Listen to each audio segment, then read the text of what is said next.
society is that we seem to have concluded that strong men are dangerous. That's partly because we think Western culture is a tyrannical patriarchy, and the only reason you get to the top is because you misuse power.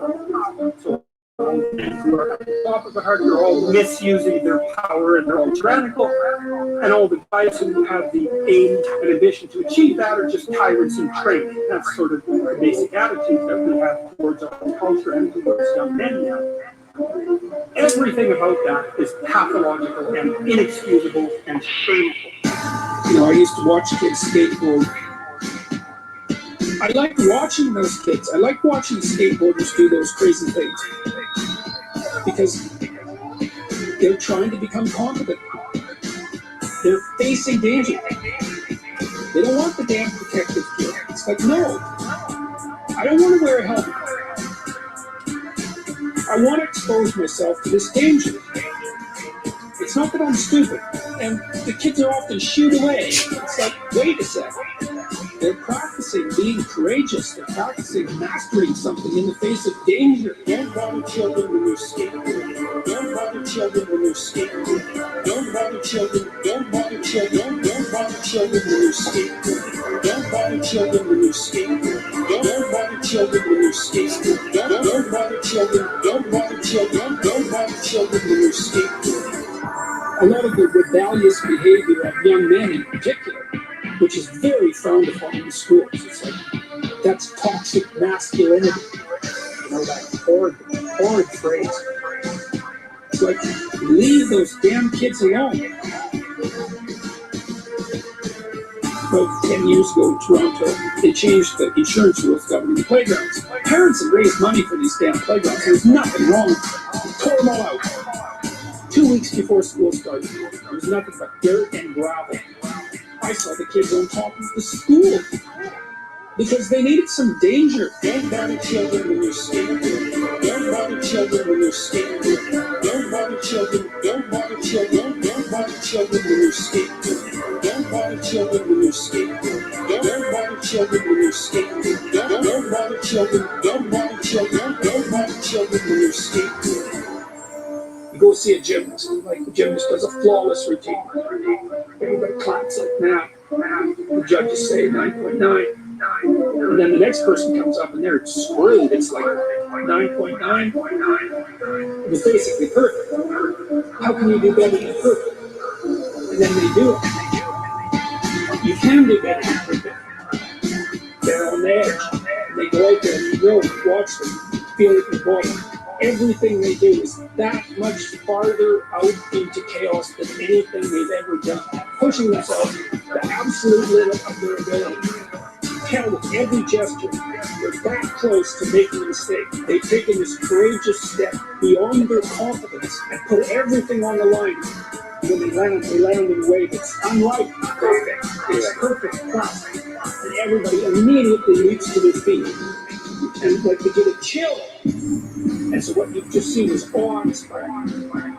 You've seen someone courageously move past perfection into the unknown, and not only ennoble themselves more, but to ennoble humanity itself. Up on your feet. Yes! And then it's tens. They win the gold. Now everyone knows it's like a great music. That's feeling that place in vertical lines. Better than perfect. Better than perfect. Better than perfect. Don't bother children when you're skateboarding. Don't bother children when you're skateboarding. Don't bother children. Don't bother children. Don't bother children when you're skateboarding. Don't bother children when you're skateboarding. Don't bother children when you're skateboarding. Don't bother children. Don't bother children. Don't bother children when you're skateboarding.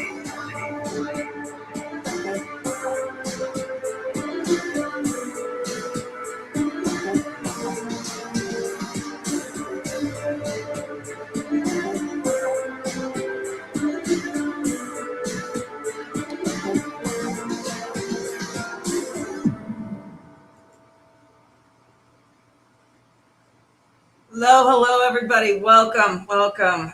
Sorry I missed out on last week. Congratulations to Justice. He is home from his surgery. Yay! Oh, that's so wonderful. So I know what it feels like. So yeah, it's just a great feeling to get the heck out of that hospital. So very proud for you, Justice. Glad you pulled through, and I hope that your healing is, just absolutely no complications whatsoever. So, hello, everybody. Hello, Rise in Ability, Survival. Thank you for being here with me tonight, with us tonight. And we are going to continue on chapter 11. We're almost through. Look at that. Look at how far we've gone. This is how far we've gone. So, yeah, we're almost through with the book. It'll only take a couple of more weeks, barring any calamities on my part. So thank you for being here. Mary Lou is here with us tonight. She is with Sam. Let me see if I can get the camera over. There we go. There's Mary Lou and Sam. So she says hi to everybody. Hi, Shaman. Welcome to the program. DC Irish is in the house. Hey, yeah, just kick in the door, say hi, and come back. That's all. Watch it on the replay. Hit the like button on the way out. So glad you were able to stop in and say hi. So Rise in Ability asks how you're doing. Thumbs up. She's got a little wiggle there. So yeah. So we are on page 304 and 305. We've been talking about the so-called oppression of the patriarchy. And we went through the tampon king of India and how many sort of right on. You hit the like button on the way in. Awesome. Thank you, DC Irish. So yeah, how a lot of these inventions that have been ostensibly for women have sometimes ended up helping all of humanity, like the guy who invented the Band-Aid for his wife. So that's this so-called oppressive hierarchy. I mean, we learned in the first chapter about the lobsters, and that hierarchy is millions and millions of years old. I mean, it's older than trees. So to say that this is all male toxic masculinity and the patriarchy and all that, I mean, it's really a bunch of nonsense. But we knew that because we were Jordan Peterson fans. All right. So let's see, where were we? So in 1847, James Young Simpson used ether to help a woman who had a deformed pelvis give birth. Afterwards, he switched to the better performing chloroform. The first baby delivered under its influence was named Anesthesia. By 1853, chloroform was esteemed enough to be used by Queen Victoria herself, who delivered her seventh baby under its influence. Remarkably, soon afterwards, the option of painless childbirth was available everywhere.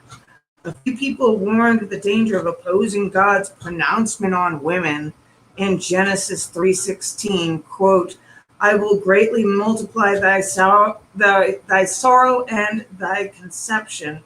In sorrow that thou shalt bring forth children." Some also opposed its use among males. Young, healthy, courageous men simply did not need anesthesia. 175 years ago, folks.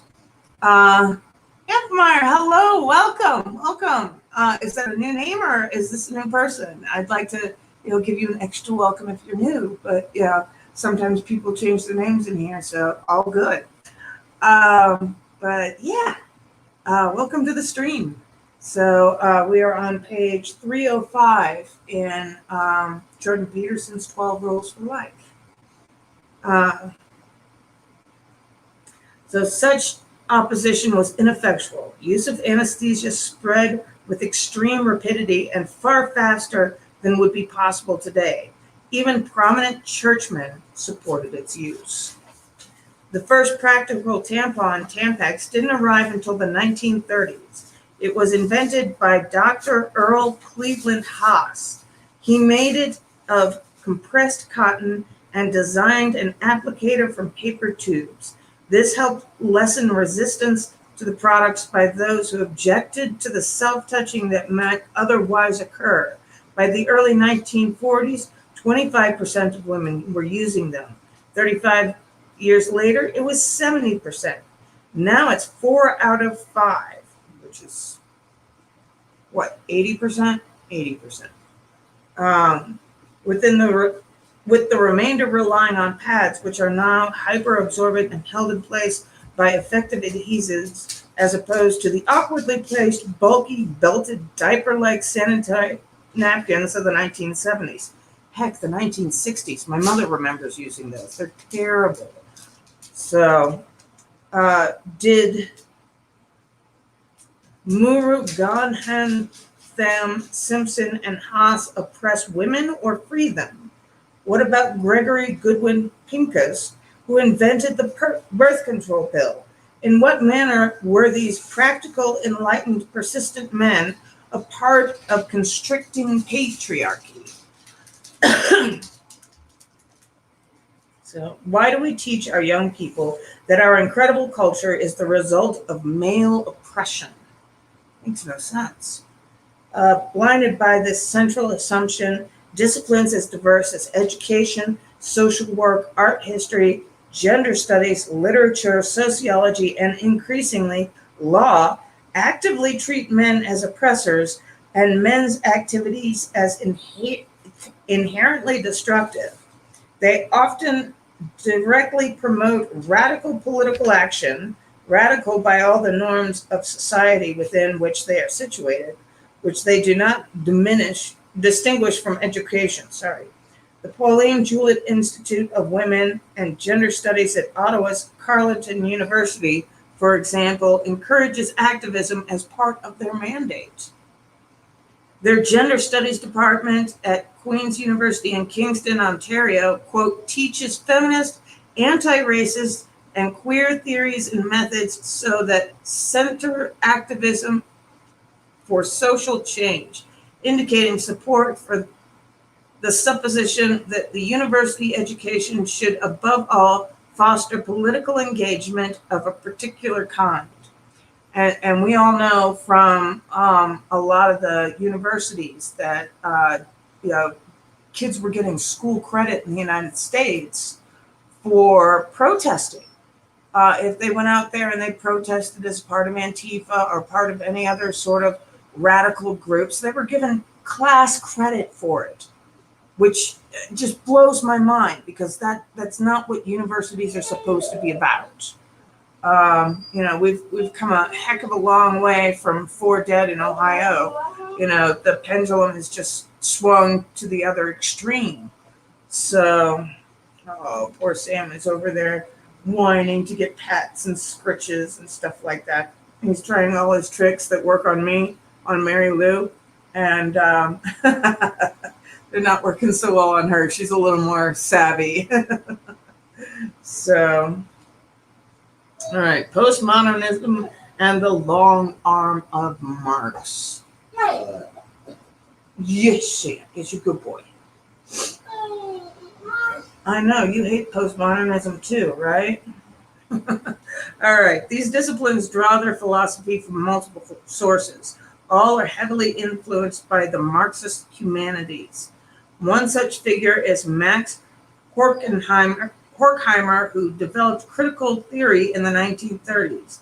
Any brief summary of his ideas is bound to be oversimplified, but Horkheimer regarded himself as a Marxist. He believed that Western principles of individual freedom or the free market were merely masks that served to disguise the true conditions of the West: inequality, domination, and exploitation. He believed that intellectual activity should be devoted to social change instead of mere understanding, and hoped to emancipate humanity from its enslavement. Sorry, dude, you were born 100 years too late. Horkheimer and his Frankfurt School of Associate Thinkers, first in Germany and later in the US, aimed at a full-scale critique and transformation of Western civilization. From the Enlightenment to this crap. More important in recent years, it has been the work of French philosopher Jacques Derrida, leader of the postmodernists, who came into vogue in the late 1970s. Derrida described his own ideas as a radicalized form of Marxism. Yeah, like we really needed that.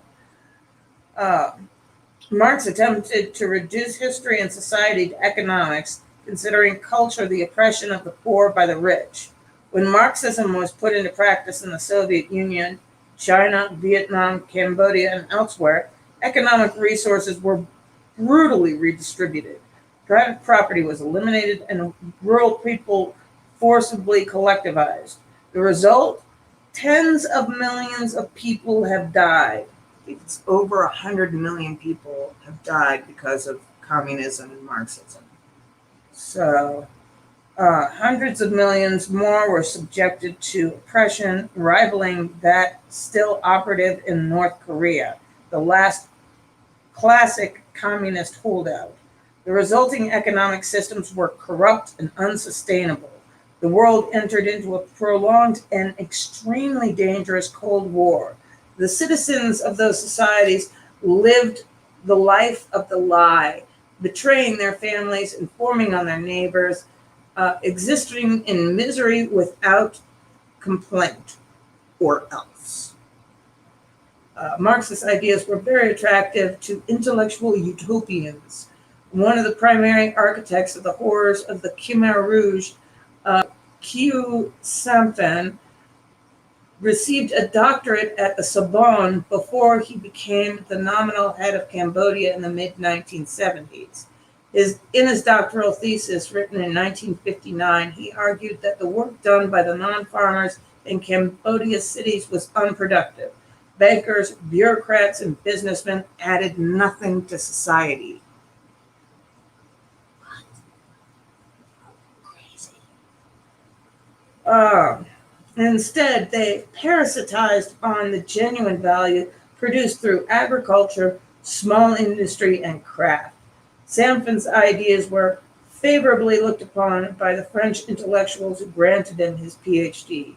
Back in Cambodia, he was provided with the opportunity to put his theories in practice. The Khmer Rouge evacuated Cambodia's cities, drove all the inhabitants into the countryside, closed the banks, banned the use of currency. Like, that's going to work. And destroyed all the markets. A quarter of the Cambodian population were worked to death in the countryside, called in the killing fields. If you've ever heard the phrase the killing fields, that's where it comes from, it's Cambodia. Lest we forget, ideas have consequences.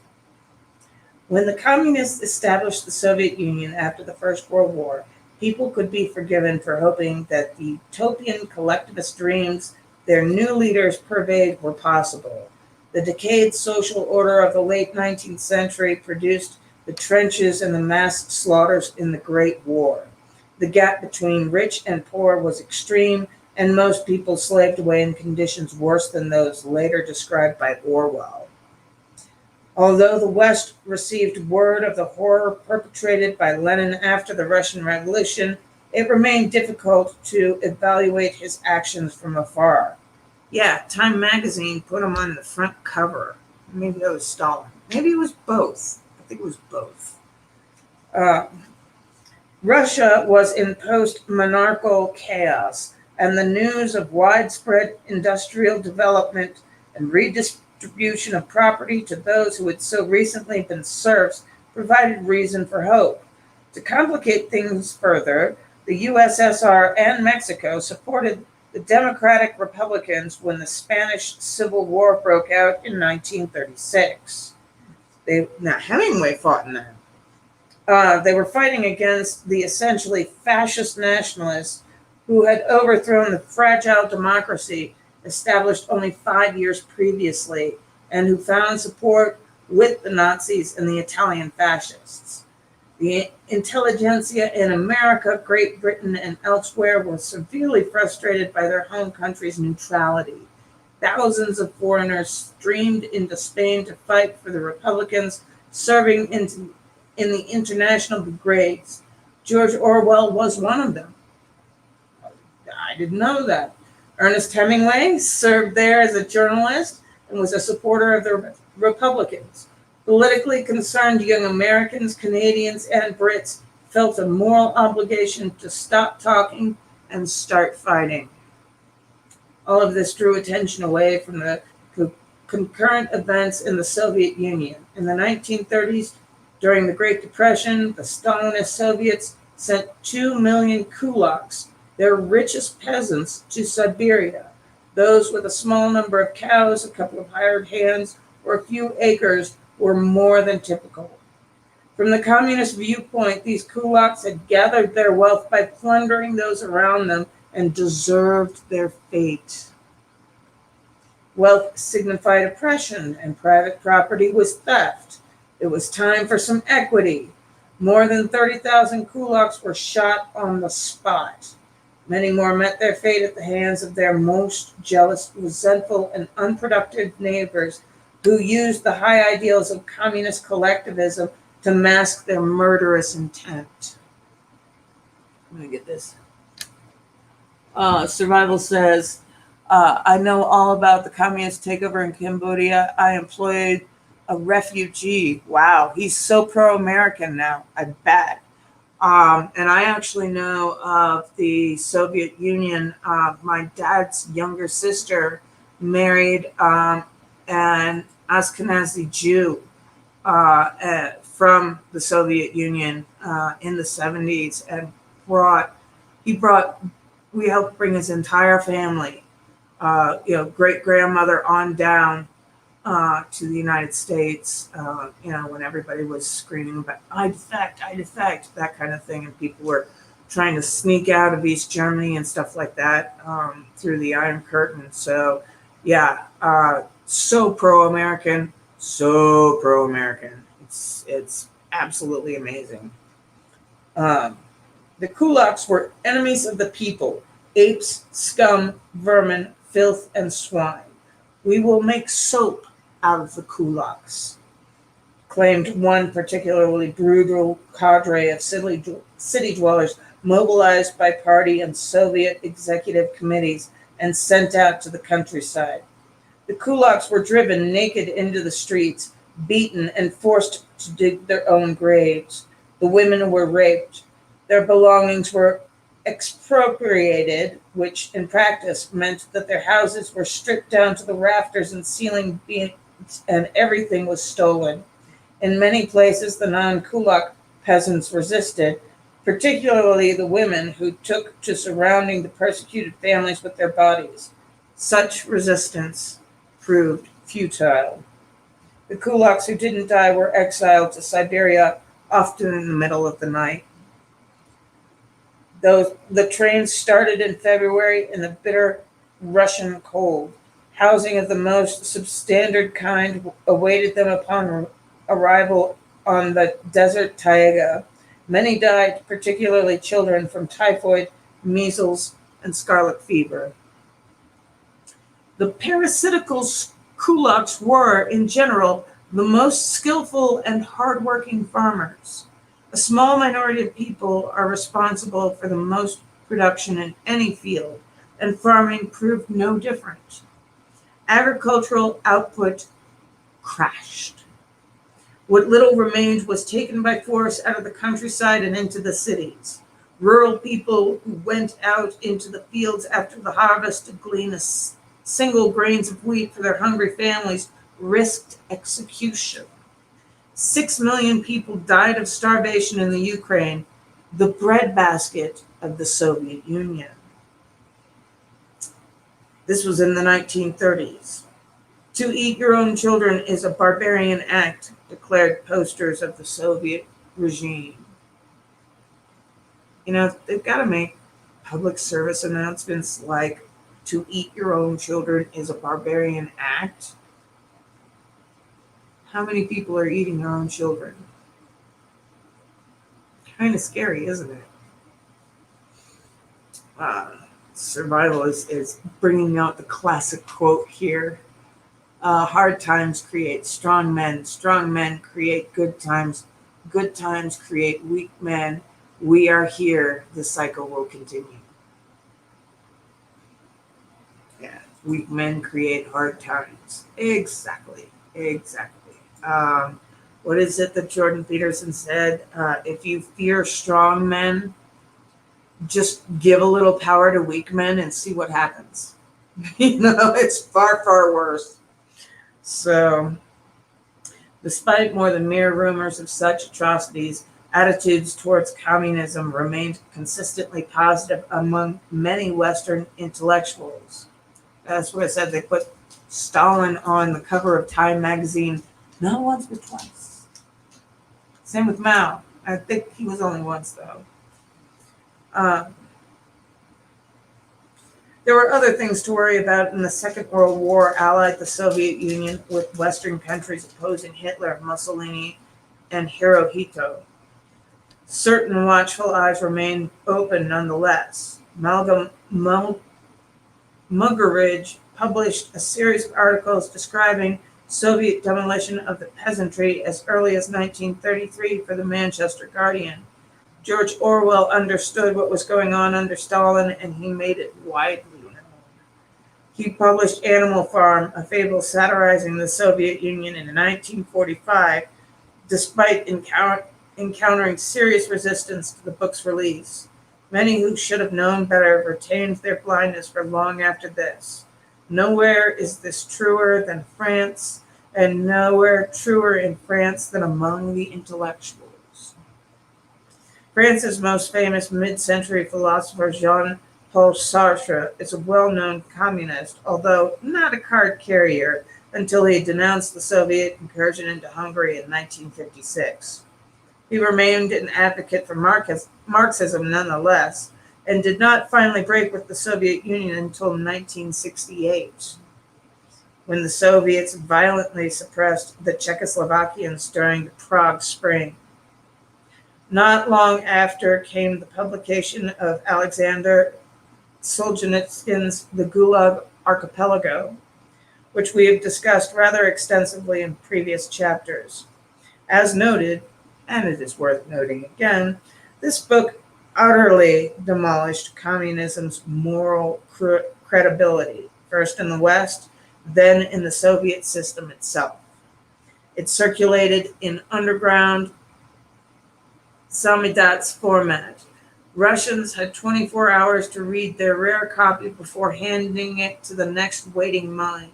A Russian language reading was broadcast into the Soviet Union by Radio Liberty. Solzhenitsyn argued that the Soviet system could never have survived without tyranny and slave labor, that the seeds of its worst excesses were definitively sowed in the time of Lenin, for whom the Western communists still served as apologists, and it was propped up by endless lies, both individual and public. Its sins could not be blamed on the simple cult of personality, as its supporters continued to claim. Solzhenitsyn documented the Soviet Union's extensive mistreatment of its political prisoners, its corrupt legal system, and its mass murders, and showed in painstaking detail how these were not aberrations, but direct expressions of the underlying communist philosophy. No one could stand up for communism after the Gulag Archipelago. Not even communists themselves. They did not mean that the fascination Marxist ideas had for intellectuals, particularly the French intellectuals, disappeared. It merely transformed. Some refused outright to learn. Sartre denounced Solzhenitsyn as a dangerous element. Derrida more subtly substituted the idea of power for the idea of money and continued on his merry way. Such linguistic sleight of hand gave all the barely repentant Marxists still inhabiting the intellectual pinnacles of the West the means to retain their worldview. Society was no longer repression of the poor by the rich, it was oppression of everyone by the powerful. According to Derrida, hierarchical structures emerged only to include the beneficiaries of that structure and to exclude everyone else who were therefore oppressed. Even that claim wasn't sufficiently radical. Derrida claimed that divisiveness and oppression were built right into language, built into the very categories we use for pragmatically simplifying and negotiating the world. There are women only because men gain by excluding them. There are males and females only because members of that more heterogeneous group benefit by excluding the tiny minority of people whose biological sexuality is amorphous. Science only benefits the science. Politics only benefits the politicians. In Derrida's views, hierarchies exist because they gain from oppressing those who are omitted. It is this ill-gotten gain that allows them to flourish. Because, science never gave everybody a cell phone. Science never gave everybody the internet. Science never gave all of us antibiotics and other medications that we use to survive. No.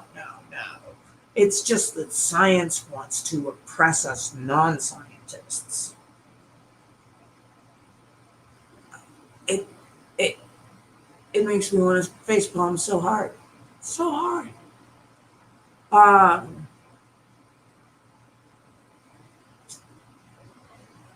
The Bible says, unfortunately, I think in our lifetime we'll see the lowest point in America. It's moving fast. Shaman says, well, we may swing after like Jimmy Carter, but the culture, it's morally degrading. I don't know, because I've lived, some of you on here are older than others. We'll put it that way to be kind. And I was born in 73, so I remember the Depression of the 1970s and the terrible inflation under Jimmy Carter, and what a revolution Ronald Reagan was. So that was incredible. But at the same time, they did, some awful things as well that we can't ignore. The increase of the war on drugs under Reagan, which it has become a war on patients and pain doctors and stuff like that. What's even worse, this blows my mind, the DEA is going after addiction treatment doctors that give out things like Suboxone, buprenorphine, and methadone for the treatment of addiction. And it's like, wait a minute, you're the Drug Enforcement Agency. Aren't you guys trying to help people with addictions? No, they need people to be addicted because if they solve the problem, they're out of a job. And it's just, so, there is some criticism that can be made against these hierarchies, but then there's also some absolute silliness. These Marxists just say, well, it's only there to oppress. No, it's not. I'm not saying that it doesn't, but that's not the end all and be all of the hierarchy. Science has given us a lot of things. People who are homeless have cell phones, and not the crappy flip phone type. They have, full on data, making their own YouTube videos, TikToks, and other things like that.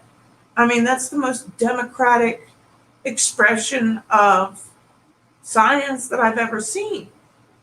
that a person without a home can have a cell phone and be in contact with the entire rest of the world. That's amazing. Survival says Biden straight up canceled the Trump policy to keep insulin affordable. Yep. The left stays quiet. Why is that? Yeah. Well, it's the same sort of thing where these Marxists stayed quiet after the Gulag Archipelago became so widespread. It's like, here are the damning words against the Soviet Union, against Marxism, and what are you going to do? Oh, you're going to shift the language so that you're not attached to those ugly truths when really it's, no different. I mean, let's talk about Biden canceling the medically assisted treatment for people with addictions. This was one of the things that Trump did that I liked, is that he did a big push for getting doctors into the MAT program, medically assisted treatment, and helping addicts, get off of street drugs and not have to risk things like AIDS and hepatitis C and all sorts of other diseases and things like that. And Biden just canceled it. Why? Because it had Trump's name on it. It's like, it hurts my soul. It hurts my soul.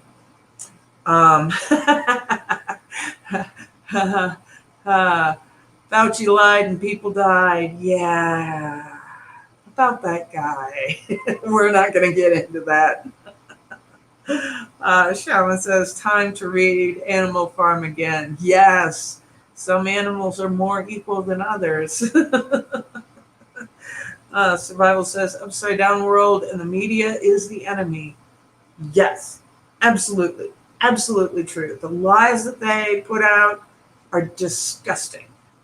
And I don't know how they sleep at night. I understand why they're all using ketamine at their press parties. It's to deal with their annoying little conscience that's telling them that they're doing bad, Oh my goodness. So let's get back into this. It's almost impossible to overestimate the nihilistic and destructive nature of this philosophy. It puts the act of categorization itself in doubt. It negates the idea that distinctions might be drawn between things for any reason other than raw power.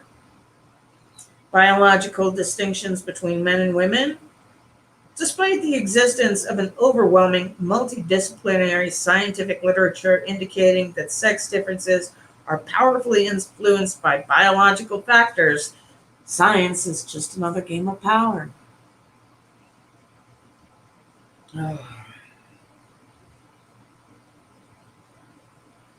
Where am I? For Derrida and his postmodern Marxist acolytes, making claims to its benefit those at the pinnacle of the scientific world, there are no facts. Hierarchical position and reputation as a consequence of skill and competence. All definitions of skill and competence are merely made up by those who benefit from them to exclude others and to benefit personally and selfishly. Sounds like these guys weren't invited to a lot of parties and got very, very upset by it. Sounds like a bunch of whiners. There is sufficient truth to Derrida's claims to account in part for their insidious nature. Power is a fundamental motivational force. Not the. People compete to rise to the top, and they care where they are in the dominant hierarchies. But, and this is where you separate the metaphorical boys from the men philosophically, the fact that power plays a role in human motivations does not mean that it plays the only role or the primary role. Likewise, the fact that we can never know everything does make all our observations and utterances dependent on taking some things into account and leaving other things out, as we discussed ostensibly in Rule 10, that does not justify the claim that everything is interpretation or that categorization is just exclusion. Beware the single cause interpretations and beware the people that purvey them. Although the facts cannot speak for themselves, just as an expanse of land spread out before a voyager cannot tell him how to journey through it, and although there are a myriad ways to interact with, even perceive, even a small number of objects, that does not mean that all interpretations are equally valid. Some hurt yourself and others. Others put you on a collision course with society. Some are not sustainable across time. Others do not get you to where you want to go. Many of these constraints are built into us as a consequence of billions of years of evolutionary process. Others emerge as we are socialized into cooperating and competing peacefully and productively with others. Still more interpretations emerge as we discard counterproductive strategies through learning. An endless number of interpretations, certainly, that is not different from saying an endless number of problems, but a seriously bounded number of viable solutions. Otherwise, life would be easy, and it's not.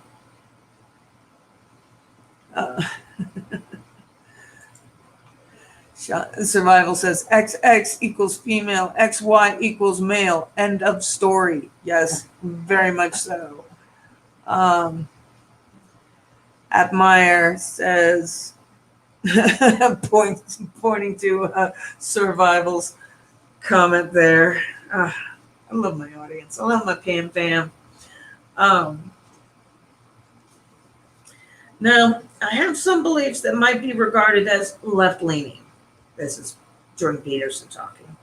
I think, for example, that the tendency for valuable goods to distribute themselves with pronounced inequity constitutes an ever-present threat to the stability of society. I think there is good evidence for that. That does not mean that the solution to the problem is self-evident. We don't know how to redistribute wealth without introducing a whole host of other problems. Different Western societies have tried different approaches. The Swedes, for example, push equality to its limits. The U.S. takes the opposite tack, assuming that the net wealth creation of a more free-for-all capitalism constitutes the rising tide that lifts all boats. These results of these experiments are not all in, and countries differ very much in relevant ways. Differences in history, geographic area, population size, and ethnic diversity make direct comparisons very difficult.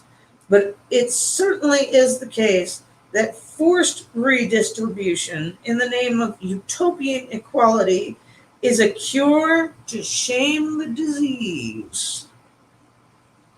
I think as well on what might be considered the leftist side, that the incremental remake of university administrations into analogs of private corporations is a mistake. I think that the science of management is a pseudo discipline. I believe that the government can sometimes be a force for good, as well as the necessary arbiter of a small set of necessary rules. Nonetheless, I do not understand why our society is providing public funding to institutions and educators whose stated, conscious, and explicit aim is the demolition of the culture that supports them. Such people have a perfect right to their opinions and actions if they remain lawful, but they have no reasonable claim to public funding. If radical right-wingers were receiving state funding for political operations disguised as university courses, as the radical left-wingers clearly are, the uproar from progressives across North America would be deafening. This is very true. They would say that we are turning our schools into Hitler youth camps, much as we have already turned them into Marxist youth camps. So, Survival says, I distribute my wealth to where I think it needs to go. I don't need our shitty government telling me where it needs to go. Exactly. Exactly. And it turns out, that it's not the all loving, tolerant left that are the highest contributors to nonprofits and charities and such like that. It's the evil right wingers that actually do the most good for society in a real way. Survival says they've created a boogeyman that doesn't exist. Oh, hell yeah, they have. It's fear mongering. Absolutely, it is. Absolutely, it is. But it's amazing how much you can do with fear. It's a big problem. So there are other serious problems lurking in the radical disciplines, apart from the falseness of their theories and their methods, and their insistence that the collective political activism is a moral obligatory. There isn't a shred of hard evidence to support any of their central claims. That Western society is a pathological, patriarchal, that the prime lesson of history is that men, rather than nature, were the primary source of oppression of women, rather than, in most cases, their partners and supporters, that all hierarchies are based on power and aimed at exclusion. Hierarchies exist for many reasons, some arguably valid, some not, and are incredibly ancient, evolutionarily speaking. Do male crustaceans oppress female crustaceans? Should their hierarchies be upended?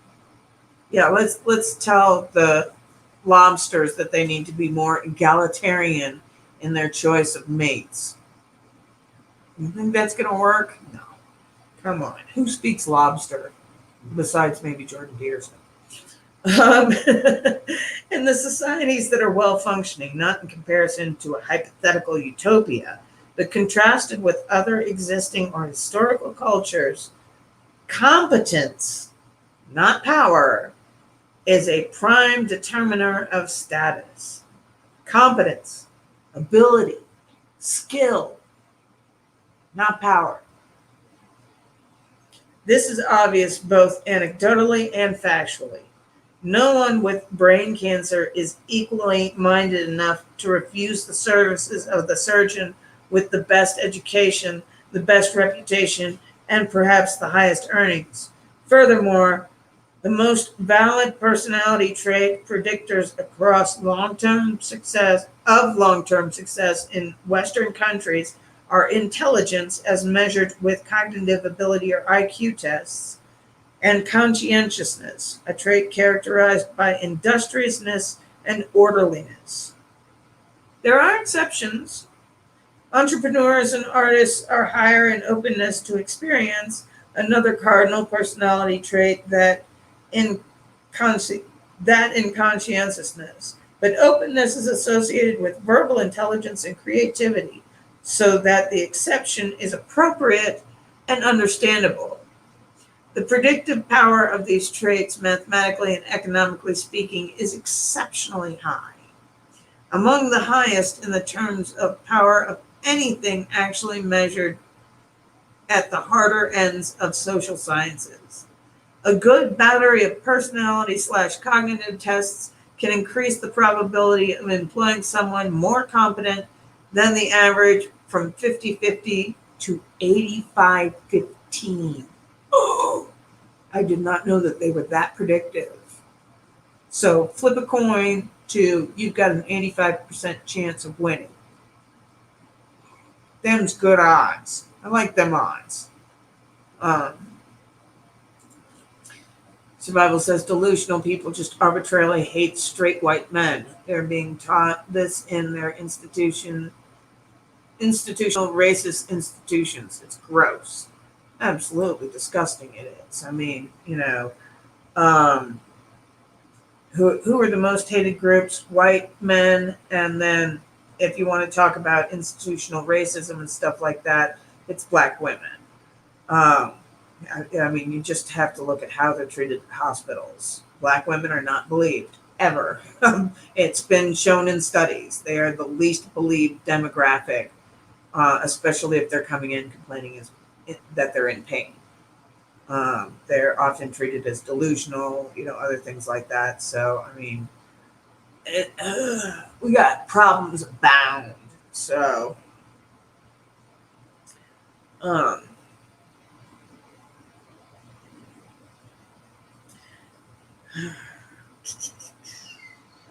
these are the facts, as well supported as anything in the social sciences. And this is saying more than you might think, as the social sciences are more effective disciplines than their cynical critics appreciate. Thus, not only is the state supporting one-sided radicalism, it is also supporting indoctrination. We do not teach our children that the world is flat. Neither should we teach them unsupported, ideologically predicated theories about the nature of men and women or the nature of hierarchy. It is not unreasonable to note, if the deconstructionists would leave it at that science can be based on the interests of power, and to warn against that, or to point out that evidence is too often what powerful people, including scientists, decide it is. After all, scientists are people too, and people like power, just like lobsters like power, just like deconstructionists like to be known for their ideas and strive rightly to sit atop their academic hierarchies. But that doesn't mean that science or even deconstructionism is only about power. Why believe such a thing? Why insist upon it? Perhaps it's this: if only power exists, then the use of power becomes fully justifiable. There is no bounding such use by evidence, method, logic, or even the necessity for cohesence. There is no bounding anything outside the text. That leaves opinion and force, and the use of force is all too attractive under such circumstances, just as its employment in the service of that opinion is all too certain. The insane and incomprehensible postmodern insistence that all gender differences are societally constructed, for example, becomes all too understandable when its moral imperative is grasped, when its justification for force is once and for all understood. Society must be altered or bias eliminated until all outcomes are equitable. But for the bedrock of the social construction position is the wish for the latter, not belief in the justice of the former. Since all outcome inequalities must be eliminated, inequality being the heart of all evil, then all gender differences must be regarded as societally constructed. Otherwise, the drive for equality would be too radical and the doctrine too blatantly propagandistic. Thus, the order of logic is reversed so that the ideology can be camouflaged. The fact that such statements lead immediately to internal inconsistencies within the ideology is never addressed. Gender is constructed, but an individual who desires gender reassignment surgery is to be unarguably considered a man trapped in a woman's body, or vice versa. The fact that both of these cannot logically be true simultaneously is just ignored or rationalized away with another appalling postmodernist claim that logic itself, along with the techniques of science, is merely a part of the oppressive patriarchal system. You don't have to be logical if it's and this is me talking, you don't have to be logical if the tools of logic are the tools of the patriarchy. You know, being illogical is therefore a virtue. Can you see how maddening this is?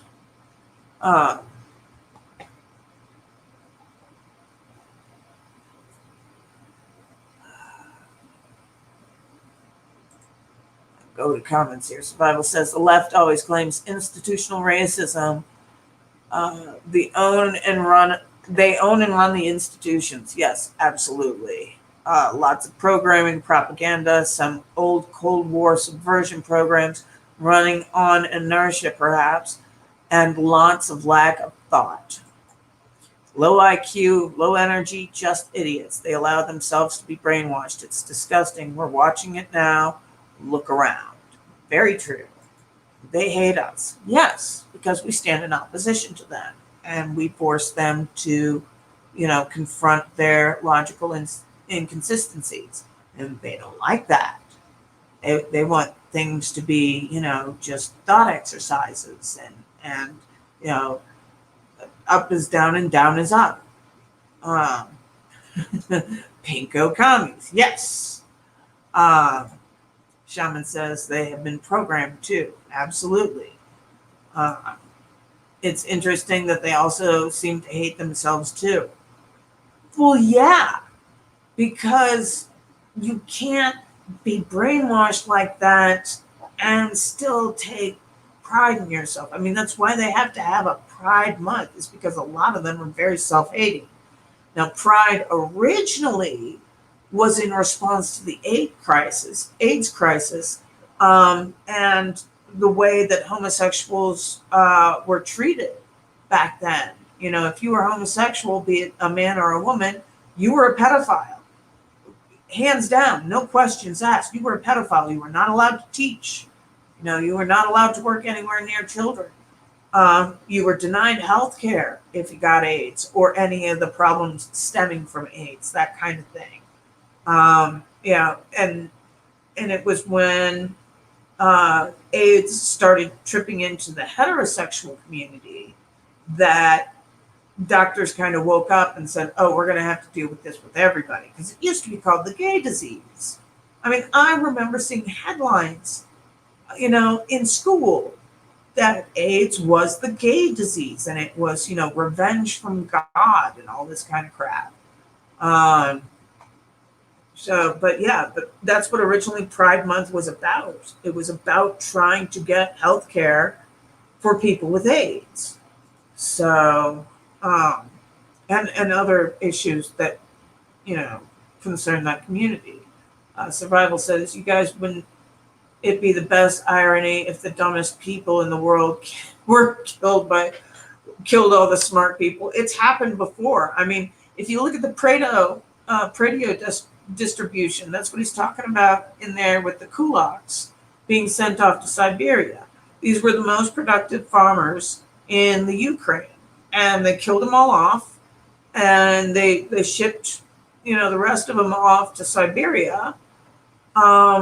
And they were the most productive farmers in the region, in the most productive area of the Soviet Union. And what happened? Millions starved as a result. So, if we do have some sort of idiocracy that comes forth, people are doomed. You will see people dying in the millions, if not billions. So, all right, we're at the halfway mark. I'm going to go through the rest of the comments here, and then we're going to take a break. So people can grab their smokes, their bathroom breaks, and anything else you may need. All right, Survival says, I'd smile right into their idiot gun like the later idiot. Oh, Winston Churchill, Wilson's channel and more. Welcome, Wilson. Glad you're here. You showed up just in time for the break. So he says, that's like Mao and his China. Absolutely. They killed off all their philosophers. So now nobody knows how to do philosophy anymore. And the whole nation has struggled as a result. my friend actually joked to a Chinese person, they were like, why is this so hard to do in China? And it's like, well, you shot all your philosophers. That's why. So, same thing happened in China. People starved due to state policy. Oh, yeah. Killing off all the sparrows and then having swarms and swarms of locusts come in and taking all the crops before the people could harvest them. Yeah, that's Mao's China. So anyway, let us put on some Jordan Peterson music. Where are we? There we are. All right. So we are going to share screen, and it's going to be this song. So I hope you enjoy. What's the answer to the meaning of life? Here's an answer.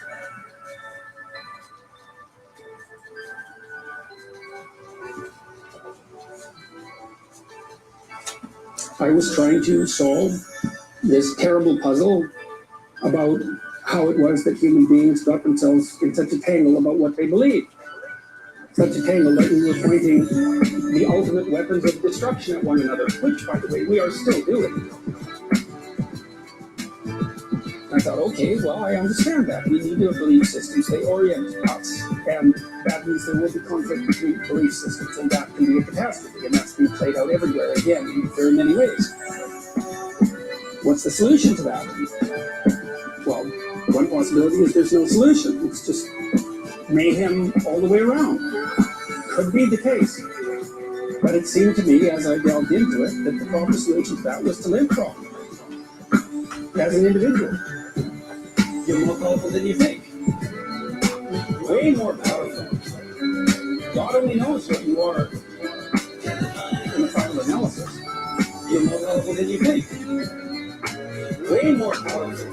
You're blind to your own weaknesses, but you're also blind to your own strengths. And so then I think, well, if you got your act together, it'd be better for you, and instantly it would be better for your family, assuming they wanted you to get your act together, and not everyone does. And then it would be better for the community. But how far can you take that? If you stopped wasting time, and if you stopped lying, and if you oriented yourself to the highest possible good that you could conceive of, and you committed to that, how much good can you do? Well, I would say, why don't you find out? So, that's what I think you should do. You should find out. You're more powerful than you think. Way more powerful. God only knows what you are in the final analysis. You're more powerful than you think. Way more powerful. You're blind to your own weaknesses, but you're also blind to your own strengths. Maybe you could sort yourself out so that you wanted nothing but the good. And then maybe you could help make that manifest in the world. Maybe we wouldn't have all these terrible problems then. At least we'd have fewer of them, and that would be a start. And that would be a start.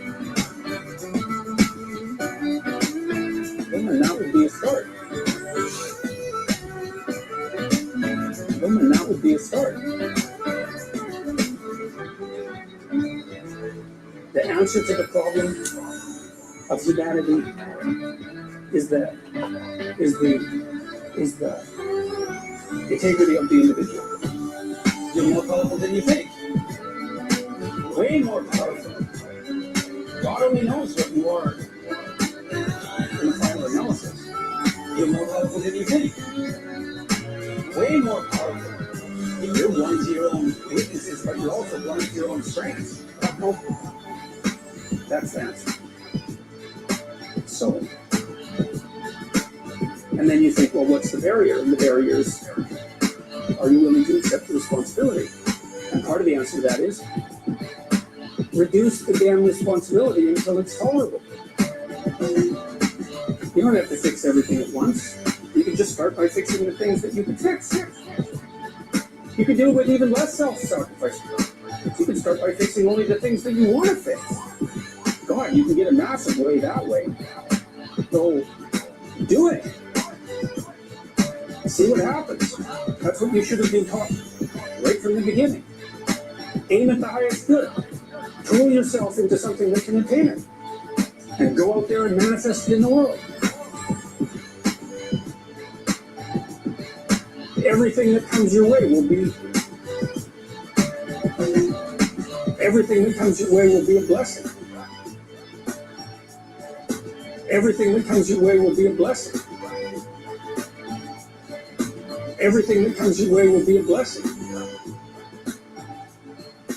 Everything that comes your way will be a blessing.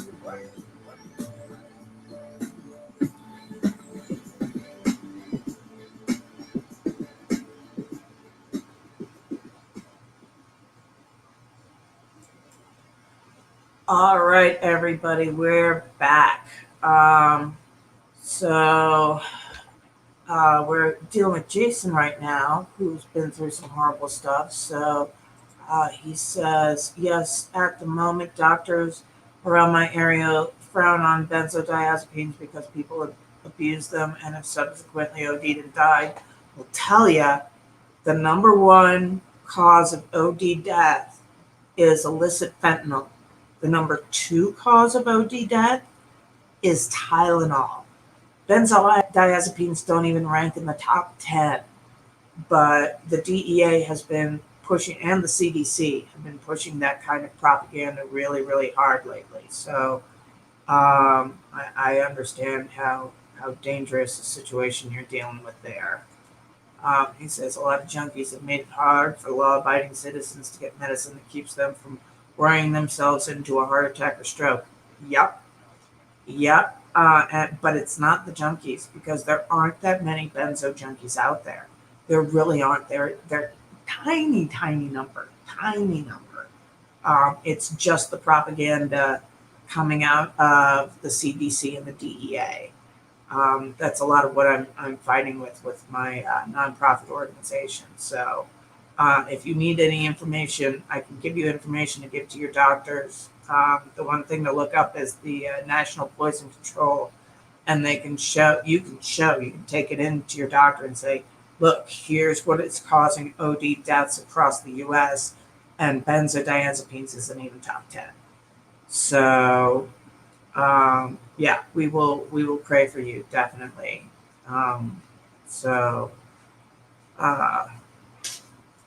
Yeah, you and I have talked a lot about this issue. Yes, we have, and state legislators, yes, and the CDC and this organization known as PROP that went around and bribed all the states into setting these regulations and things like that. It's a big money maker for them,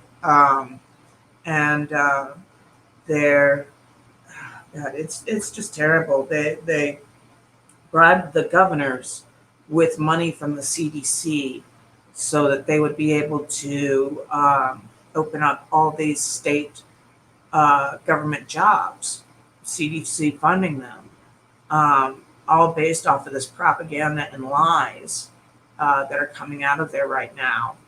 Andrew Kolodny, a big, there's like 4 or 5 names that get thrown around the pain community of these prop organizers who have just spread this information like wildfire. Got all the states to sign on, all the states and territories except 10, and then other states they've, and it's all because the doctors are scared to be accused. You don't even have to be arrested for overprescribing. You just have to be accused of overprescribing, and the DEA can come in. They'll take your house. They'll take everything in your bank account. They'll take all your savings. They'll make you destitute, and then say, "Oh, by the way, we are arresting you, and now you have to pay for a lawyer. Good luck." So, even Pam had a problem getting steroids. Yeah, well, for me, it's been a problem getting pain medication. It's been a problem getting, proper pain control and things like that. Because if you're going to be arrested for prescribing anything over 90 morphine equivalents, morphine milligram equivalents, MME is what they call it. If doctors prescribe more than that, they'll get busted for overprescribing, even though there's no scientific basis for that number. There was an FDA hearing earlier this week that was very, very promising, where a lot of doctors raised the alarm about this. So hopefully we will get to see some change. But oh my gosh, a lot of the pain organizations are doing big pushes to try and get some change going out there. National Pain Council is another one. That's Joanne Elway. And if you want to also look up some other papers written by Dr. Thomas Klein, he does a lot of the work involved with the addiction gene, which they now know about, and what specific markers you have as an addict, and that's why it's been, less than 0.4%. The rate of addiction has been less than 0.4% for over 100 years. It hasn't changed, no matter how many surgeries we do. I mean, there are 50 times less the number of addicts out there than the number of surgeries we do, lasting an average of 5 hours, which is the equivalent of receiving over 20 doses of heroin. So none of those people walk out of there becoming addicts. The number is constant. And so that really points to a genetic disorder, and they're finally breaking the code on that. So if you don't have the genetic markers for addiction, you're in the clear. Less than 0.5% of the population is addicted to opiates. And we know how to control it on top of that with medically assisted treatment, Suboxone, buprenorphine, and methadone. Other people have also found medically assisted treatment with cannabis, and not kratom because it isn't officially a medication, but some addicts have found the ability to get off of heroin through kratom. So there's great promise in the world of addiction treatment too, but there's some scary things going on. Jason says it's getting hard to get the right insulin for me. Yep, and the price of insulin is absolutely insane. Survival says, hey guys, gotta run now. Shout out to the Pam. See you guys around. Mega love, shout out to you, Survival. Thank you for being here and all the great comments you had.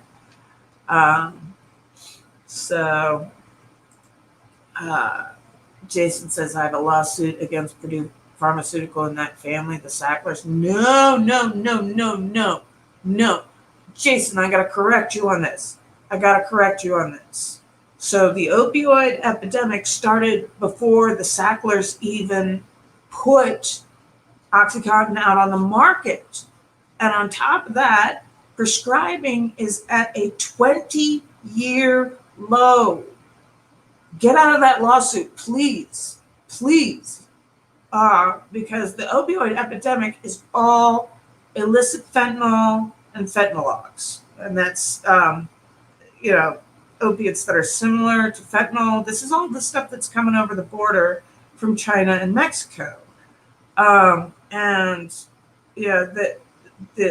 opioid epidemic, there is no opioid epidemic. It's certainly not a prescription opioid epidemic. 60%, the lion's share of opioid overdoses, goes to fentanyl, fentanylogs, and heroin. Those three in combination. Fentanyl is turning up in fake Ritalin pills now. It's turning up in everything. They're putting it in everything.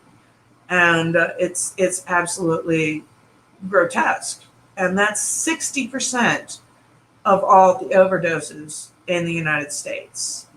Yeah, 20% goes to Tylenol, or sorry, 30% goes to Tylenol and ibuprofen, or aspirin, not ibuprofen, but Tylenol and aspirin, get the other 30%. So you've got 90% of your overdoses are on illegal fentanyl, heroin, Tylenol, and aspirin.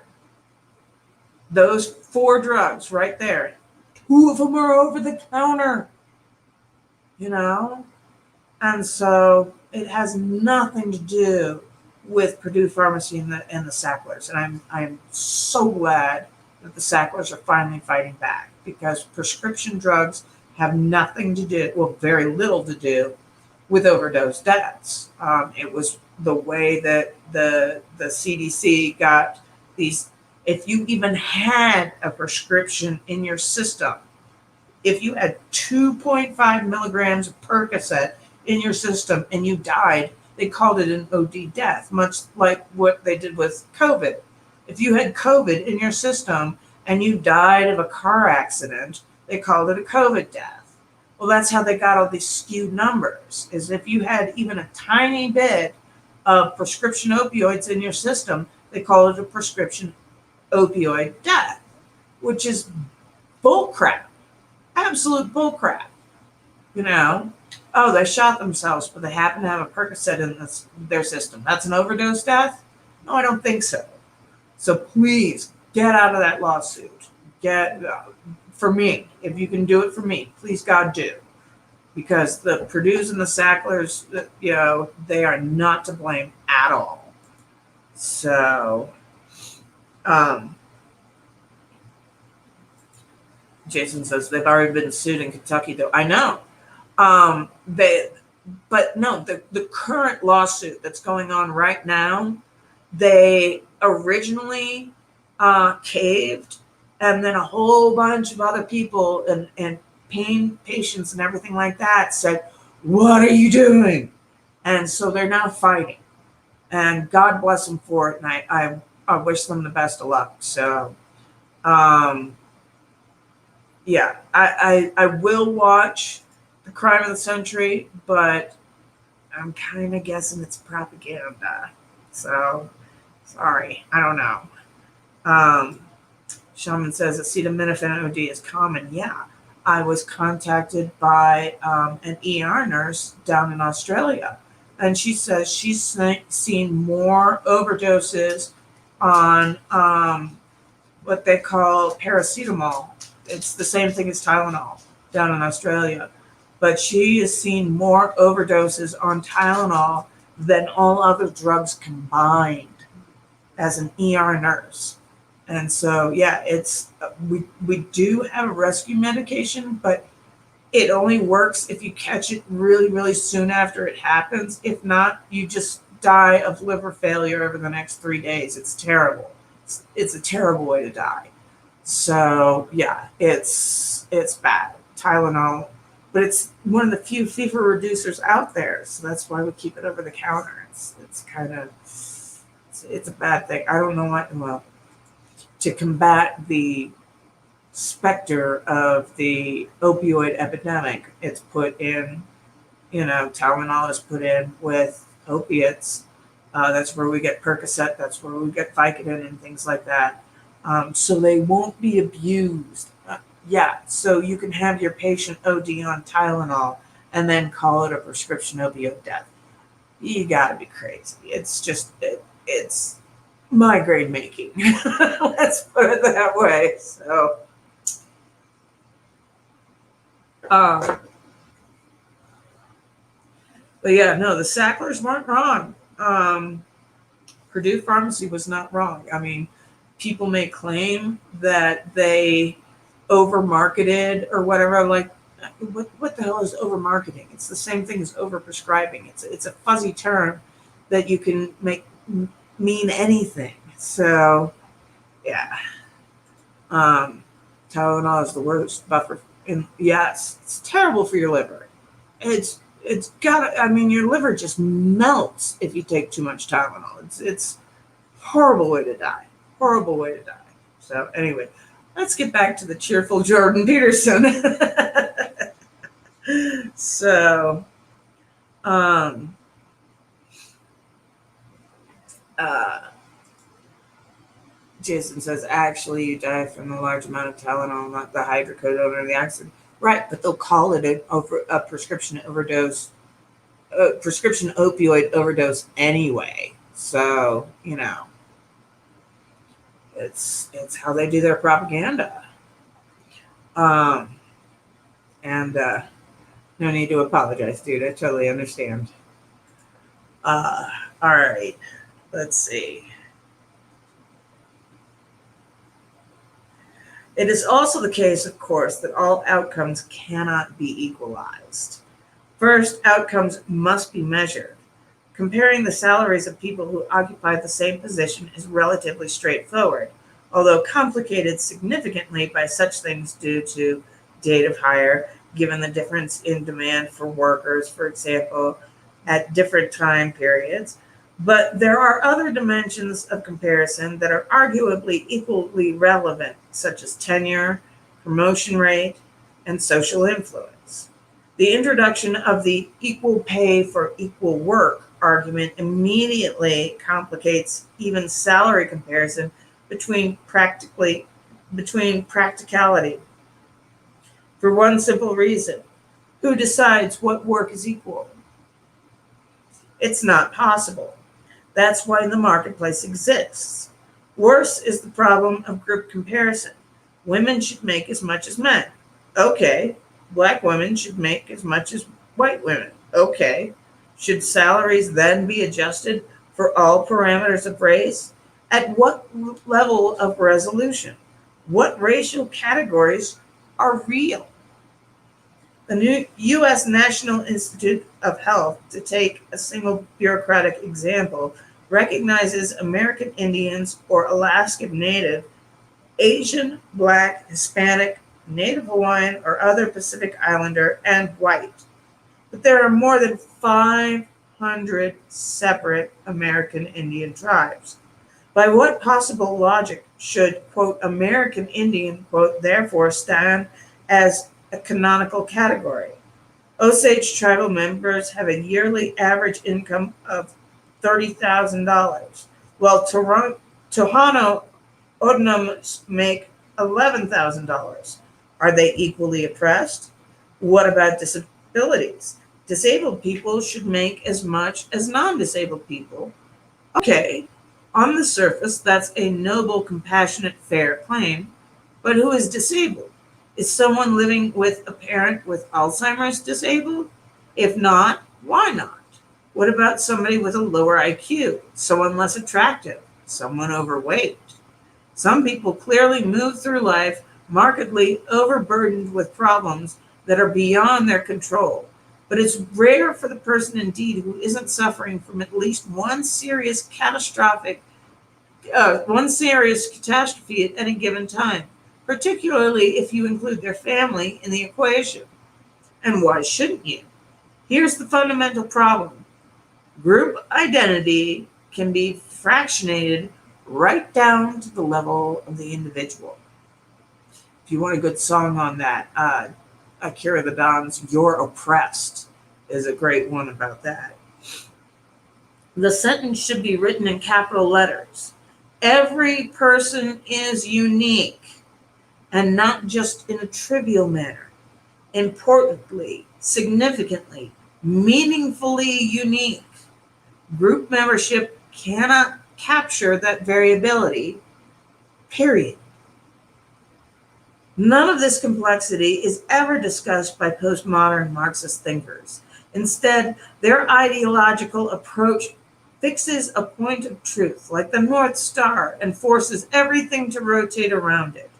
The claim that all gender differences are consequences of socialization is neither provable nor disprovable in some sense, because culture can be brought to bear with such force on groups or individuals that virtually any outcome is attainable if we are willing to bear the cost. Know, for example, from study of adopted out identical twins, that culture can produce a 15-point or one standard deviation increase in IQ, roughly the difference between the average high school student and the average state college student, at the cost of a 3 standard deviation increase in wealth. What this means approximately is that two identical twins separated at birth will differ in IQ points by 15 points if the first twin is raised in a family that is poorer than 85% of families, and the second is raised in a family richer than 95% of the families. Something similar has recently been demonstrated with education rather than wealth. We don't know what it would cost in wealth or differential education to produce a more extreme transformation. What such studies imply is that we could probably minimize the innate differences between boys and girls if we were willing to exert enough pressure. This would in no way ensure that we were freeing people of either gender to make their own choices. But the choice has no place in the ideological picture. If men are and women act voluntarily to produce gender unequal outcomes, those very choices must have been determined by cultural bias. In consequence, everyone is a brainwashed victim, whether gender differences exist and the righteous critical theoretically is morally obligated to set them straight. Sorry, that was a tough word. This means that those already equal-minded Scandinavian males who aren't much into nursing require even more retraining.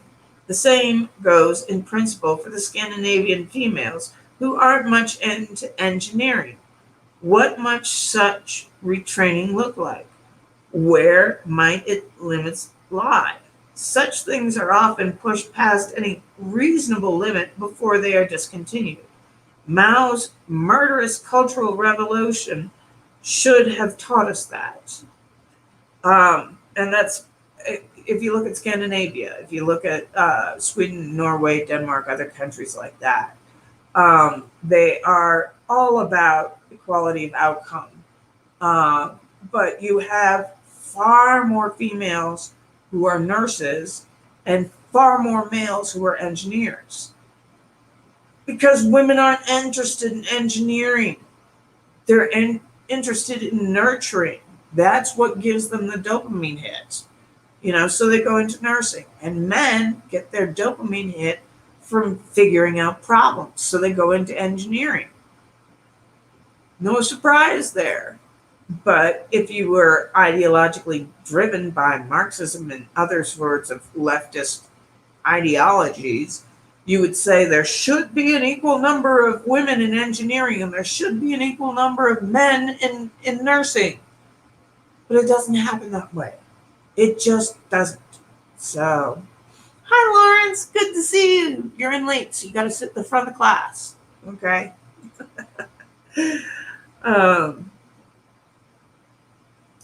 Boys into girls. It has become a tenet of certain kind of social constructionist theories that the world would be much improved if boys were socialized like girls. Those who put forward such theories assume at first that aggression is a learned behavior and therefore can simply not be taught.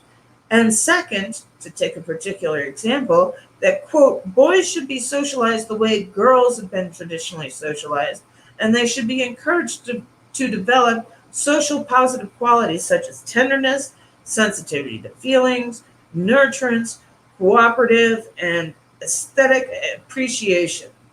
If the opinions of such thinkers, aggression will only be reduced when the male adolescent and young adults, quote, subscribe to the same standards of behavior as have been traditionally encouraged for women. There are so many things wrong with this idea that it is difficult to know where to start. First, it is not the case that aggression is merely learned, Aggression is there at the beginning. If you've ever dealt with a toddler boy, you know this. They love to wrestle. Absolutely adore it. Girls, not interested in wrestling at all. Um, Aggression is there at the beginning. There are ancient biological circuits, so to speak, that underlie defensive and predatory aggression. They are so fundamental that they still operate in what are known as decorticate cats, animals that have had the largest and most recent evolved parts of their brain, an overwhelming large percentage of the total structure, entirely removed. This suggests not only that aggression is innate, but that it is a consequence of activity in extremely fundamental basic brain areas. If the brain is a tree, then aggression, along with hunger, thirst, and sexual desire, is there at the very trunk. And in keeping with this, it appears that a subset of 2-year-old boys, about 5%, are quite aggressive by temperament. They take other kids' toys, kick, bite, and hit. Most are nonetheless socialized effectively by the age of 4. This is not, however, because they have been encouraged to act like little girls. Instead, they are taught to otherwise learn in early childhood to integrate their aggressive tendencies into more sophisticated behavioral routines. Aggression underlies the drive to be outstanding, to be unstoppable, to compete, to win, to be actively virtuous, at least along one dimension.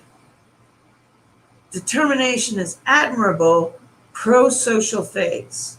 Aggressive young children who don't manage to render their temperament sophisticated by the end of infancy are doomed to unpopularity, and their primordial antagonism no longer serves them socially at later ages.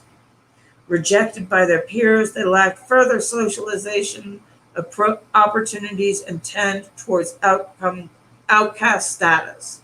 There are individuals who remain much more inclined towards antisocial and criminal behavior when adolescent and adult. But this does not mean that the aggressive drive lacks either utility or value. At a minimum, it is necessary for self-protection. That's one thing that they always forget. You know, if you want to be able to out-bully a bully, you have to know how to be a bully yourself.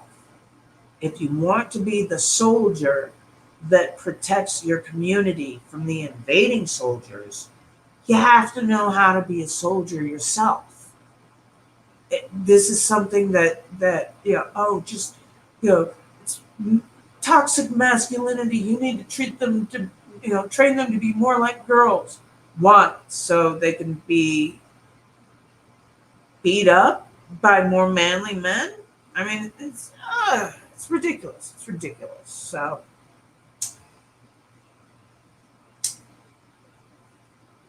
all right. Compassion as a vice. This will be interesting. Many of the female clients, perhaps even a majority that I see in my clinical practice, have trouble in their jobs and family lives, not because they are too aggressive, but because they are not aggressive enough. Cognitive behavioral therapists call the treatment of such people, generally characterized by the more feminine traits of agreeableness, politeness, and compassion, and neuroticism, anxiety, and emotional pain, assertiveness training. Insufficiently aggressive women and men, although more rarely, do much for others. They tend to treat those around them as if they were distressed children. They tend to be naive. They assume that cooperation should be the basis of all social transactions, and they avoid conflict, which means they avoid confronting problems in their relationships as well as at work. They continually sacrifice for others. This may sound virtuous, and it is definitely an attitude that has a certain social advantages, but it can and often does become counterproductively one-sided. Because two agreeable people bend over backwards for other people. They do not stand up properly for themselves. Assuming that others think they do, they expect, instead of insinuating, reciprocity for their thoughtful actions. Oh, instead of ensuring reciprocity for their thoughtful actions. When this does not happen, they don't speak up. They do not or cannot straightforwardly demand recognition. The dark side of their character emerges because of their subjugation, and they become resentful. I teach excessively agreeable people to note the emergence of such resentment, which is very important, although very toxic, emotions. There are only two major reasons for resentment: being taken advantage of, or allowing yourself to be taken advantage of, or whiny refusal to adopt responsibility and grow up. If you're resentful, look for the reasons. Perhaps discuss the issue with someone you trust. Are you feeling hard done by in an immature manner? If, after some honest consideration, you don't think it's that, perhaps someone is taking advantage of you. This means that you now face a moral obligation to speak up for yourself. This might mean confronting your boss, or your husband, or your wife, or your child, or your parents. It might mean gathering some evidence strategically so that when you confront that person, you can give them several examples of their misbehavior, at least 3, so that they can't easily weasel out of your accusations. It might mean failing to concede whether they offer you their counter argument, when they offer you their counter arguments. People rarely have more than 4 at hand. If you remain unmoved, they get angry or cry or run away. It's very useful to attend to tears in such situations. They can be used to motivate guilt on the part of the accuser due, theoretically, to having caused hurt feelings and pain. But tears are often shed in anger. A red face is a good clue. If you can push your point past the first 4 responses and stand fast against the consequent emotions, you will gain your target's attention and, perhaps, their respect. This is a genuine conflict, however, and it's neither pleasant nor easy. You must also know clearly what you want out of the situation and be prepared to clearly articulate your desire. It's a good idea to tell the person you are confronting exactly what you would like them to do instead of what they have done or currently are doing. You might think, if they loved me, they would know what to do. That's the voice of resentment. Assume ignorance before malevolence. No one has a direct pipeline to your wants and needs, not even you. If you try to determine exactly what you want, you might find that it is more difficult than you think. The person oppressing you is likely no wiser than you, especially about you. Tell them directly what would be preferable instead, after you have sorted it out. Make your request as small and as reasonable as possible, but ensure its fulfillment would satisfy you. In that manner, you come to the discussion with a solution instead of just a problem. Agreeable, compassionate, empathetic, conflict-averse people, all those traits grouped together, let people walk on them. And they get bitter. They sacrifice themselves for others, sometimes excessively, and cannot comprehend why it is not reciprocated. Agreeable people are compliant, and this robs them of their independence. The danger associated with this can be amplified by higher trait neuroticism. Agreeable people will go along with whoever makes a suggestion instead of insisting, at least sometimes, on their own way. So they lose their way and become indecisive and too easily swayed. If they are, in addition, easily frightened and hurt, they have even less reason to strike out on their own, as doing so exposes them to the threat and danger, at least in the short term. That's the pathway to dependent personality disorder, technically speaking. It might be regarded as the polar opposite of the antisocial personality disorder, the set of traits characteristic of delinquency in childhood and adolescence and criminality in adulthood. It would be lovely if the opposite of a criminal was a saint, but that's not the case. The opposite of a criminal is an Oedipal mother, which is its own type of criminal. The Oedipal mother and fathers can play this role too, but it's comparatively rare. Says to her child, "I only live for you." She does everything for her children. She ties their shoes and cuts up their food and lets them crawl into bed with her and her partner far too often. That's a good and conflict avoidant method for avoiding the unwanted sexual attention as well. The Oedipal mother makes a pact with herself, her children, and the devil himself. The deal is this: above all, never leave me. In return, I will do everything for you. At your age, without maturing, you will become worthless and bitter, but you will never have to take any responsibility, and everything that you do that's wrong will always be someone else's fault. The children can accept or reject this, and they have some choice on the matter. The Oedipal mother is the witch in the story of Hansel and Gretel. The two children in that fairy tale have a new stepmother. She orders her husband to abandon his children in the forest as there is a famine and she thinks that they eat too much. He obeys his wife, takes his children deep into the woods, and leaves them to their fate. Wandering, starving, and lonely, they came across a miracle, a house. And not just any house. A candy house, a gingerbread house. A person who has not been rendered too caring, empathetic, sympathetic, and cooperative might be skeptical and ask, is this too good to be true? But the children are too young and too desperate.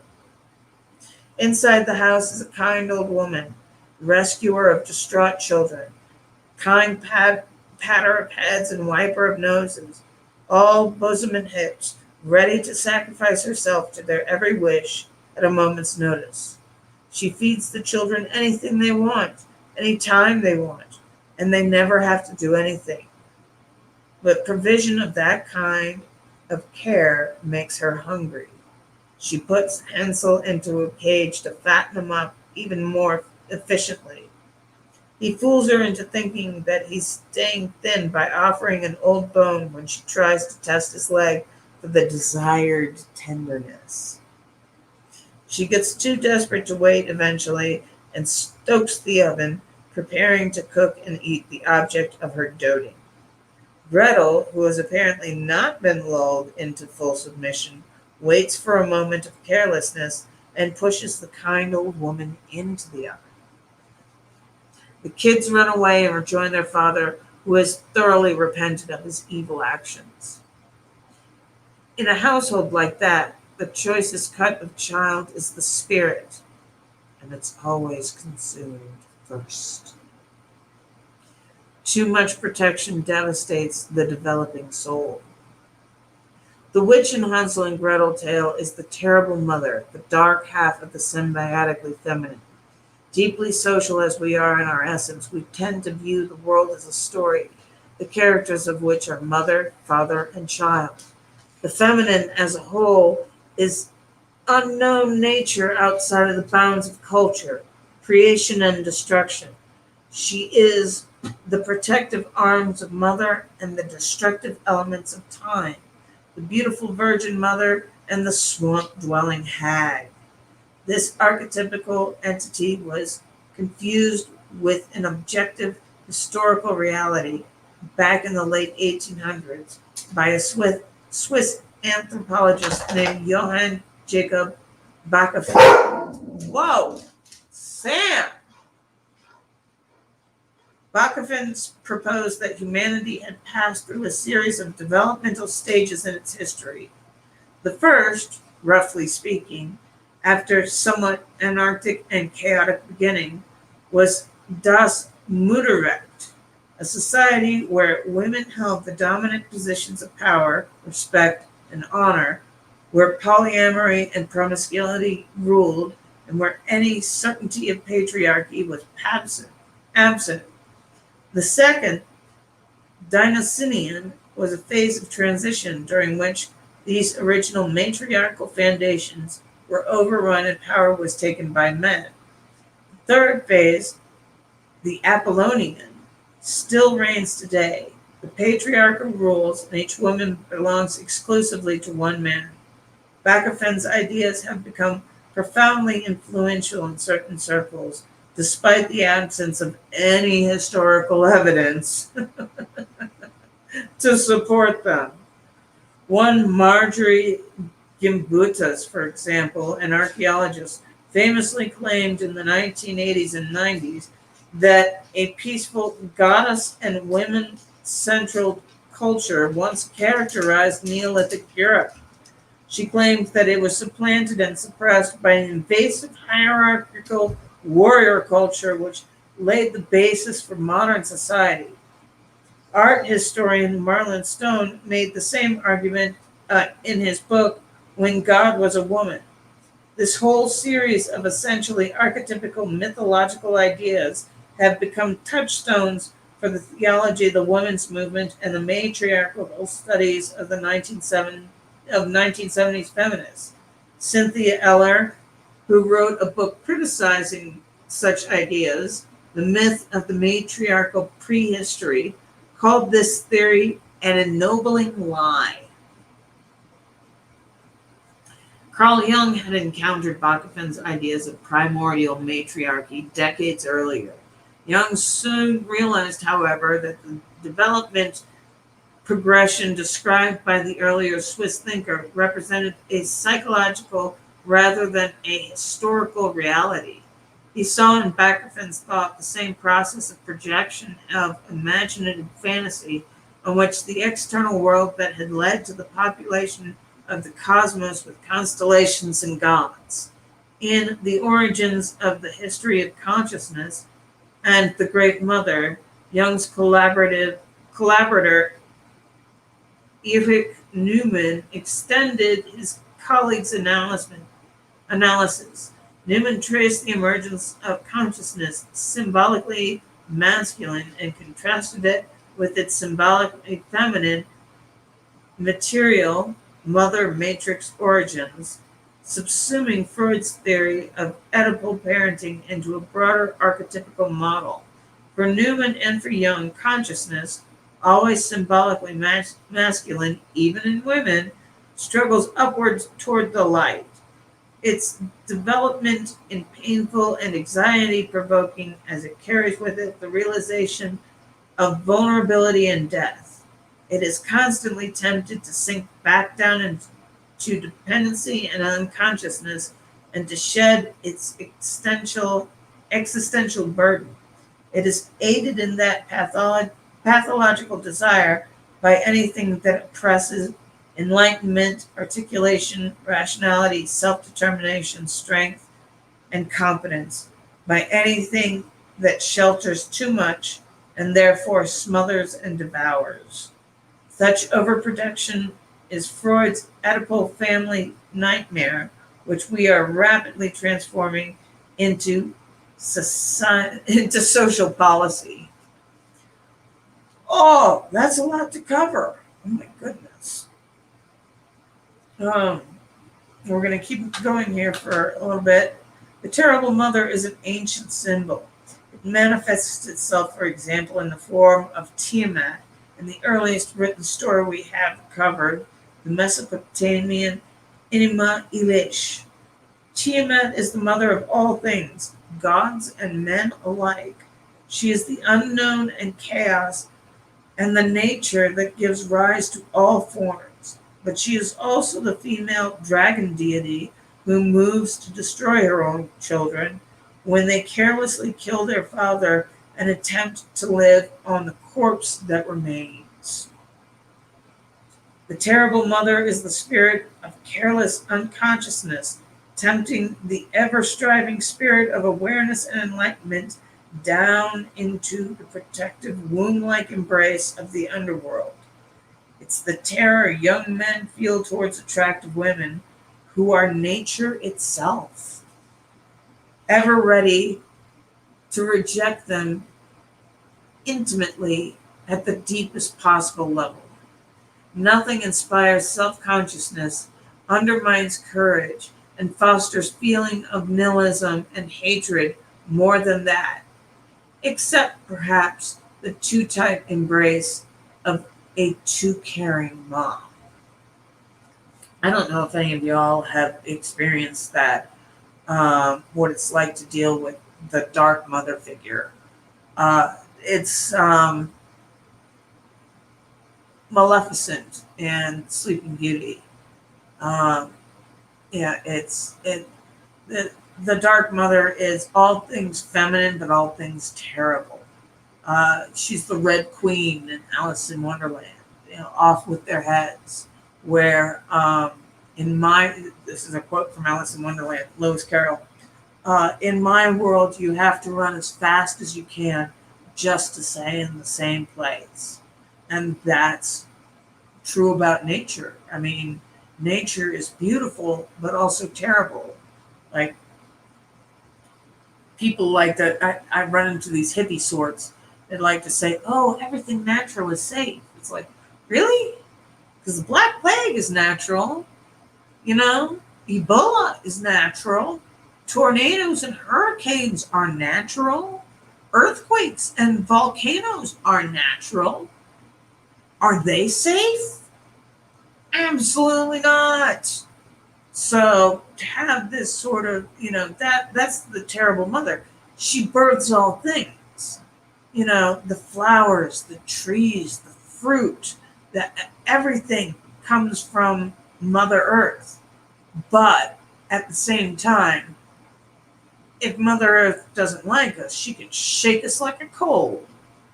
So it's that dualistic nature there.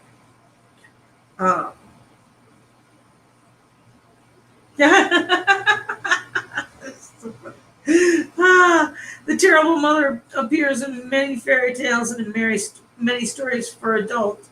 In Sleeping Beauty, she is the evil queen, dark nature herself, Maleficent in the Disney version. The royal parents of Princess Aurora failed to invite this force of the night into their baby daughter's christening. Thus, they shelter her too much from the destructive and dangerous side of reality, preferring that she grow up untroubled by such things. I was just talking about this. Their reward? At puberty, she is still unconscious. The masculine spirit, her prince, is both a man who could save her by tearing her from her parents and her own consciousness, trapped in a dungeon by the machinations of the dark side of femininity. When that prince escapes, he presses the evil queen too hard, and she turns into the dragon of chaos itself. The symbolic masculine defeats her with truth and faith and finds the princess, whose eyes he opens with a kiss. It might be objected, as it was with Disney's more recent and deeply propagandistic Frozen, that a woman does not need a man to rescue her. That may be true, and it may not be. It may be that only the woman who wants or has a child needs a man to rescue her, or at least support her and aid her. No. In any case, it is certain that a woman needs consciousness to be rescued, and as noted above, consciousness is symbolically masculine and has been since the beginning of time. In the guise of both order and the logos, the mediating principle. The prince could be a lover, but could also be a woman's own attentive wakefulness, clarity of vision, and tough minded independence. These are masculine traits in actuality and symbolically, as men are actually less tender minded and agreeable than women on average, and are less susceptible to anxiety and emotional pain. And to say it again, one, this is most true in those Scandinavian nations where the most steps towards gender equality have been taken, and two, the differences are not small by the standards whereby such things are measured. Um, I'm one of those women who believes that we absolutely need men. That men can they're single-minded. They're very good at being infantrymen. You're going to take that hill.